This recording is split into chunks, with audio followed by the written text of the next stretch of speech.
Okay, Ipswich Town 1-0 losers here at Hillsborough this afternoon. Marvin Johnson after 6 minutes. It's quite a deflating one, isn't it, Stu? It was a big game for Ipswich. Second best, could have been more.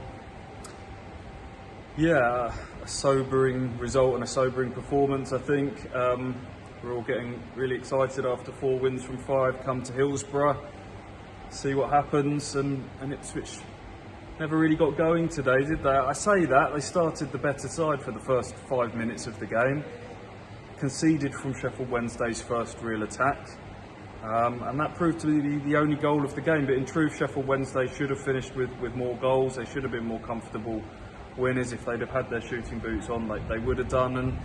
And Ipswich, for a team that had 65% of possession, never really looked like scoring, did they? Didn't have a single shot on target in the end. No, and that's the worry, isn't it? No shots on target, you're not going to win. And a draw would have been fine from this game as it was. But a defeat just brings a halt to that momentum that they had been building, and has meant the gap to the playoffs have grown a little bit. We're always playing catch up here when we're talking like Ipswich Town in the playoffs, aren't we? Mm-hmm. Aren't we? Given the poor start to the season is going to frame all of that, but losing games to the teams immediately around you, Sheffield Wednesday got above Ipswich as a result of this. It's not going to help them. Not going to help them get there. No, I look at the table today is a reminder of the task in hand. Back to 8 points, adrift of 6th. I think the gap to 5th, more worryingly, is 11. The 3 teams immediately above Ipswich have all got at least 1, if not 2, games in hand as well. So this puts huge pressure on the next 2 games, which is against the bottom 2. Gillingham at home next weekend, who conceded 7 goals at home to Oxford today. Ipswich have given them a doing fairly recently, so there'll be big expectation on that. And then a midweek away trip to Doncaster. But just a little bit more on today's game. The goal to start with, George Edmondson was tackled fairly high up the pitch. He was trying to do the centre half striding out with the ball. McKenna says no problem with that. I want us to be brave. There will be times where we lose the ball in dangerous areas. What he has got a problem with was not stopping the cross subsequently and not tracking the runners at the far post. So Mendes-Lang gets in a deep cross from the right, and Wes Burns didn't track his runner, and there was Marvin Johnson to score. To be fair, with a really good finish on the stretch. Yeah, it was, but you can see Burns is get on his way back to try and defend this one, and he's caught napping really, because Johnson really nails it past him. He turns on the burners to get past Wes, and Wes just didn't track him. So he's in an acre of space at that back post. Inoy Dynastian's gone with his man in the middle, turned round. The cross has come over, and there's nobody there with Johnson whatsoever. But yeah, it's a good finish back past the goalkeeper, but things that could have been avoided there for Ipswich. The thing that frustrated me today was just the lack of thrust through the middle of the pitch.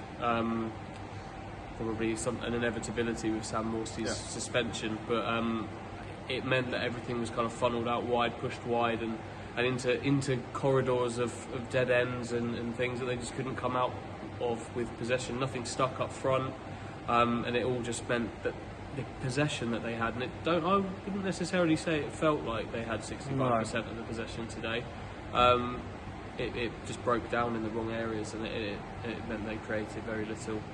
Yeah, Christian Walton's probably been the pick of Ipswich Town players again today, which says a lot. One particularly good save from a Barry Bannon drive from the edge of the box to tip over. That chance came from some pretty soft defending from Tyreek Backinson from deep.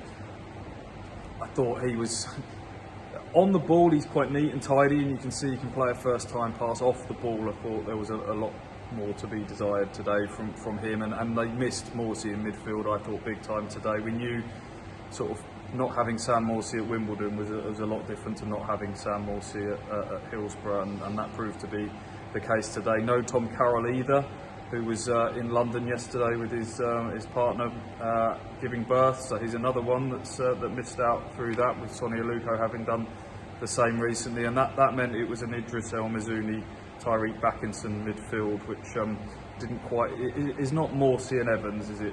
To be fair, so not the game that you wanted both of your first choice central midfielders to be missing. I didn't think that helped today, and they weren't, just all over the pitch today. It just didn't really happen. Couldn't get Selina and Chaplin into the game the same way they did against Atkinson.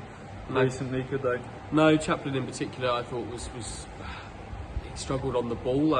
He's always busy. He's always going to work hard, but there were some times where he just let some silly balls go, both in terms of having them under control and playing the pass. Selina has the right intention every time that he does get the ball, tries to make something happen. There was one moment where he skipped away from Harley Dean, I think, and set up an attack, but others where you can try and force things too much and just kind of float in pockets where they weren't able to get him the ball because the wingers weren't able to get high enough and weren't able to get tight enough to bond. So all in all, the whole machine just didn't really function for Town today, I didn't think. Yeah, debut for Dominic Thompson, who you can put your finger on anything that he did too wrong, got forward at times, but you have to say a lot of the crosses into the Ipswich box did come down from his side. But overall, an off day at the office for Ipswich Town. I suppose ultimately it is 4 wins from 6 under McKenna at the start. If they can keep replicating that, then hopefully they'll still be in business. But one to move on from quickly, hopefully.